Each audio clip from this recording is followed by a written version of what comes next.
I imagine that Jeffrey, who joins me now for a review of your thoughts, has a lot to say about that. I'm just empathetic to Manchester City. It's one of the super clubs, that's what I call them. Pep Guardiola has that magic wand, but for some reason this season has been quite abysmal for him. It just keeps losing, and we don't know what is going on with Manchester City. Whether this is a final decline for a season, we do not know. But for all the Man City fans, we wish you the very best. At the end of the day, I think they have a word that the guy who won the Ballon d'Or, but that hasn't changed anything as far as Man City is concerned. So we really cannot figure out what is going on. The pundits and the experts will be able to explain what exactly is going wrong with the team in terms of cohesion, in terms of management, in terms of technical prowess. But these things were not in doubt in the past because since he came to the English Premier League, it's been fantastic, it's been incredible. Whatever word you want to describe. In fact, at the time they asked him, is it just luck or fluke? He said, maybe. That's how phenomenal Pep Guardiola is. But for some reason, Pep is not pulling the strings at this time. Well, it just may put the magic wand yet again. So we not lose hope as far as Manchester City is concerned. Absolutely. So, but let's come back to Nigeria. This is home soil, where you've been talking about a lot. And of course, the big conversation is the commencement of production at the Port Harcourt Refinery. Port Harcourt Refinery, the 60,000 capacity old refinery. You know, they had two refineries at that complex. There's a 60,000 that was built first, and then there's a new 90,000. 150,000. 150,000. That was built. The 60,000 is projected to increase to 90,000 production per day capacity. I don't know how 60 will be 90, but what I think they meant by that is that the 150 will come upstream to add to the 60. There's a 60,000 capacity, 150,000 capacity, which altogether brings it to 210,000 capacity refinery. So this is sorted. It's an old refinery, but new equipment and all of that. We'll leave that debate of blending plant and refinery to the experts to explore. But that refinery is upstream and is working now. People are getting PMS or the component as it is. But this is what you're saying, mega mixer.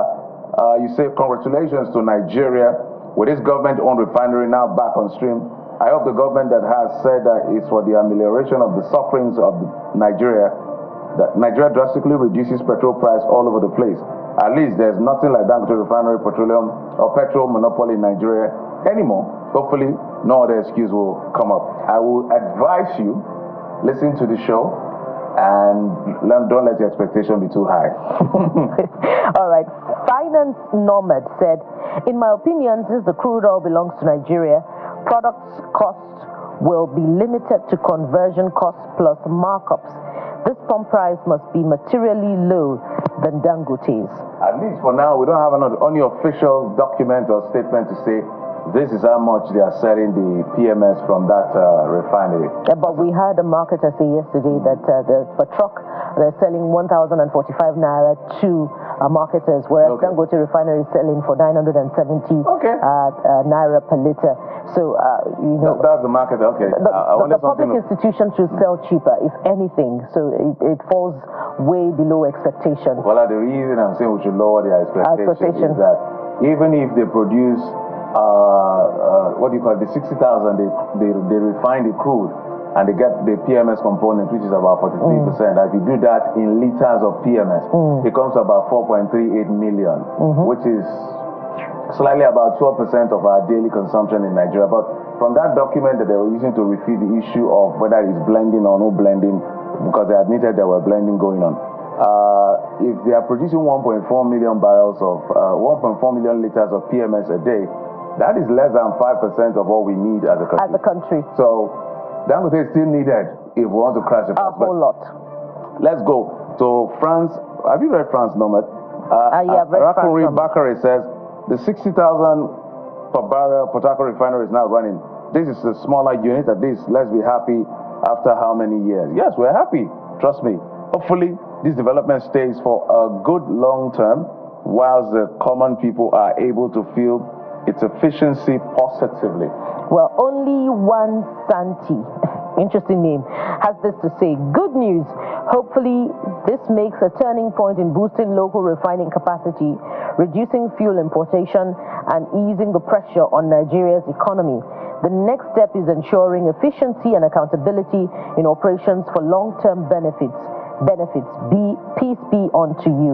Well, again, in line with Jeffrey's counsel, lower your expectations. Okay. If we don't know yet if this will signal the end of importation of petrol, but of course we'll ask those questions this morning. Because the NNPCL, not like I'm trying to defend them, they know I'm always coming for them.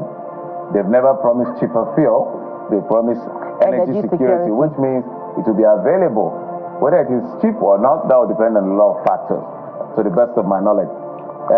Leke Olofin says, this is a good thing. We wish it's progressing to optimal production level.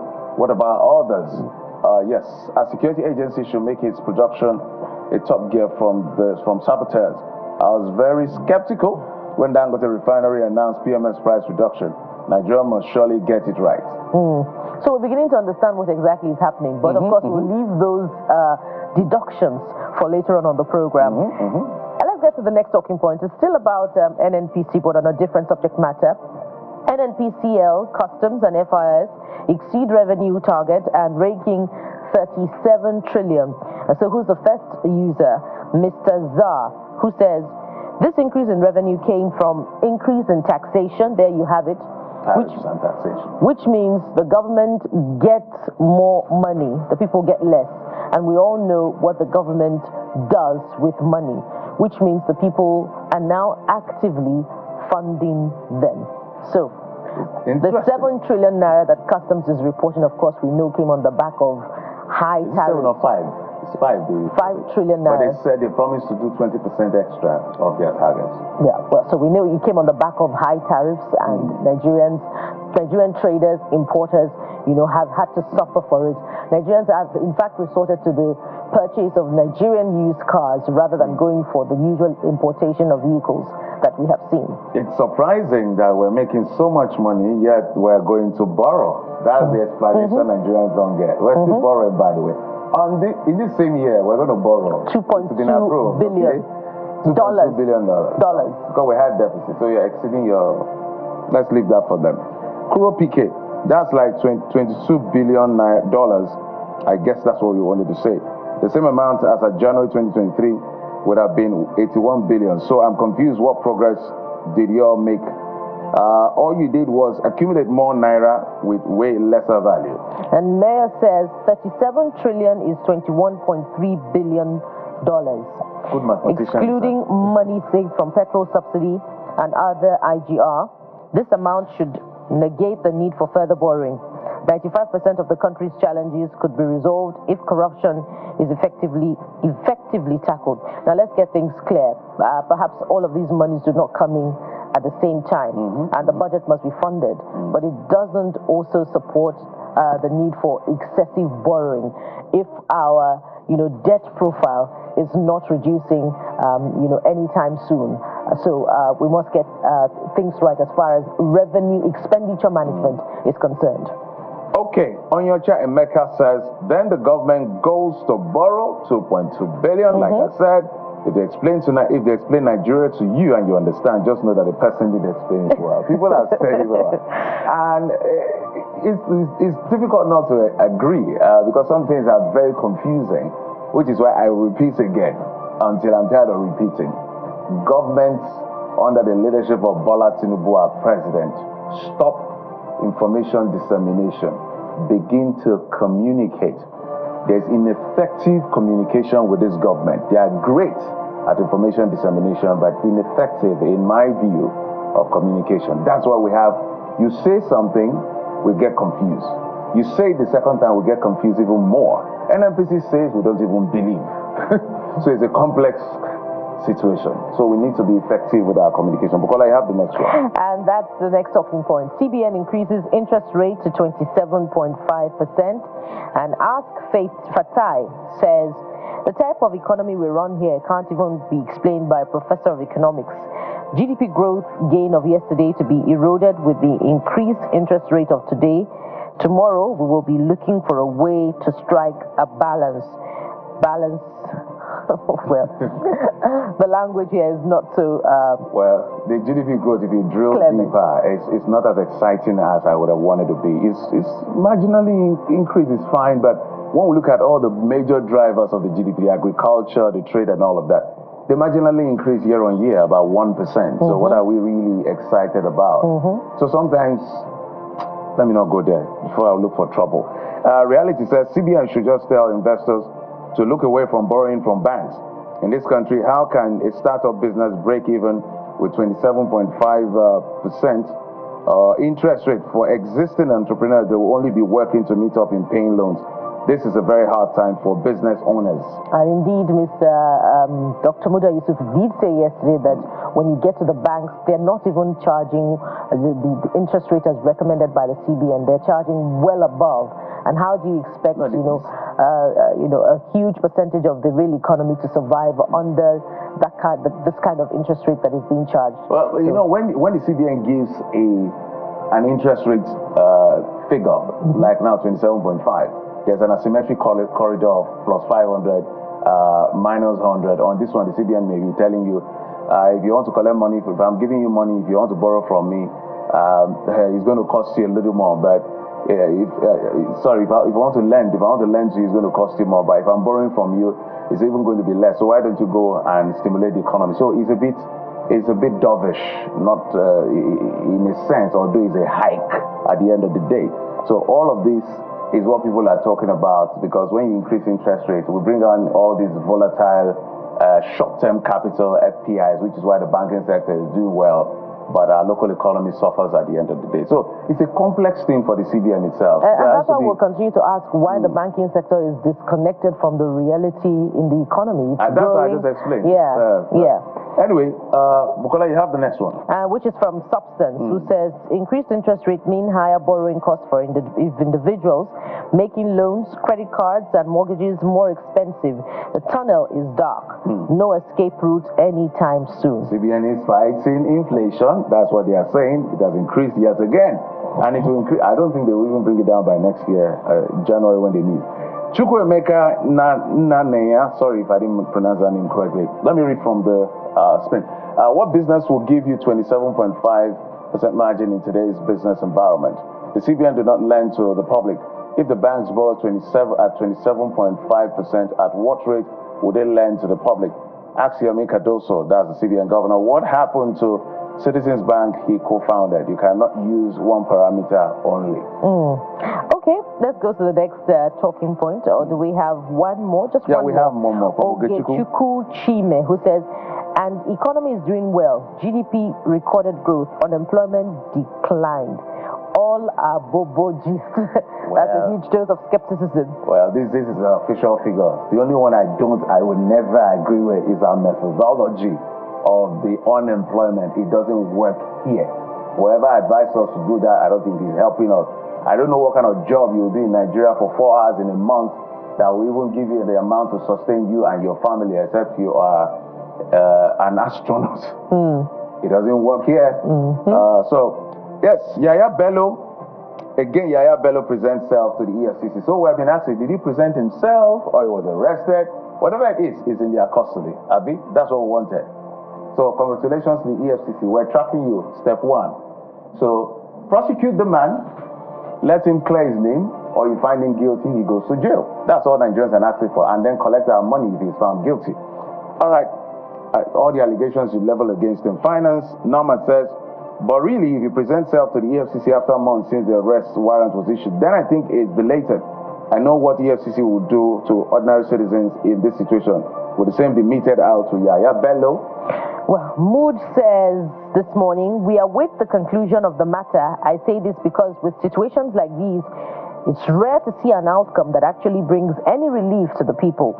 The corrupt rich continue to treat the masses with impunity, and justice always seems out of reach for the everyday person. Bourgeoisie say, I hope evading arrest should be one of the charges. This means it shouldn't be granted because he might bail again. Well, this morning, remember these are allegations, by the way. Mood's comment is, feedback for not just for the EFCC now, but for the justice system.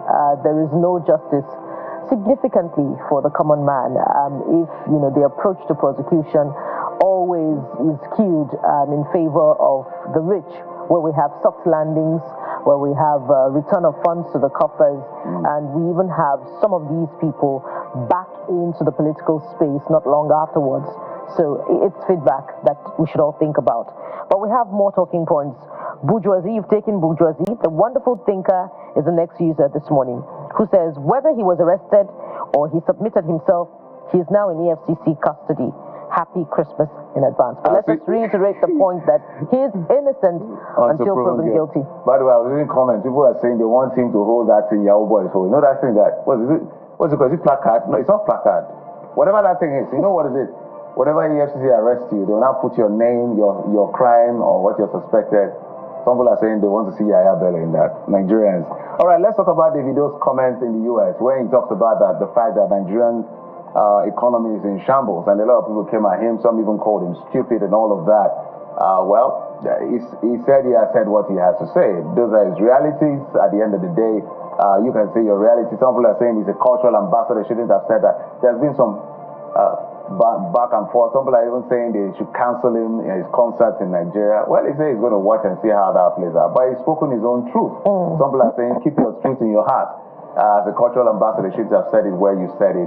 Nigeria is having challenges, but don't wash our dirty lady in public. I don't know what you're saying, whether you're supporting or against Davido, or you should be cancelled or not cancelled. Let's hear what you're saying. Yahaya says nobody will cancel your show. I am not in support of that. We have reprimanded you, and that's all. You go to your show, but learn to behave next time. Well, Emmanuel is saying your commitment must be demonstrated to your fatherland. What's wrong is wrong. No matter how you feel, you cannot speak ill of your country to the outsiders, since you call yourself ambassador of Nigeria. If truly you know your job as an ambassador, it is to protect the image, I guess you're trying to say, of the country, possibly. Ruth here says, I know you didn't mean any harm. I guess that's what you wanted to say. I understand that you may not have considered Nigeria's economy at the time, but I kindly ask that in the future you ask the country's welfare, take the country's welfare into account before responding. A more strategic approach could make a significant difference.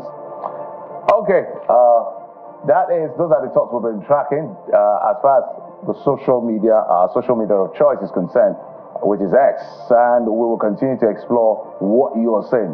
But first, we'll take a quick break. When we come back, we'll get to that very first conversation that has to do with the coming upstream of the Harcourt Refinery, and then we'll have other conversations. Join us again.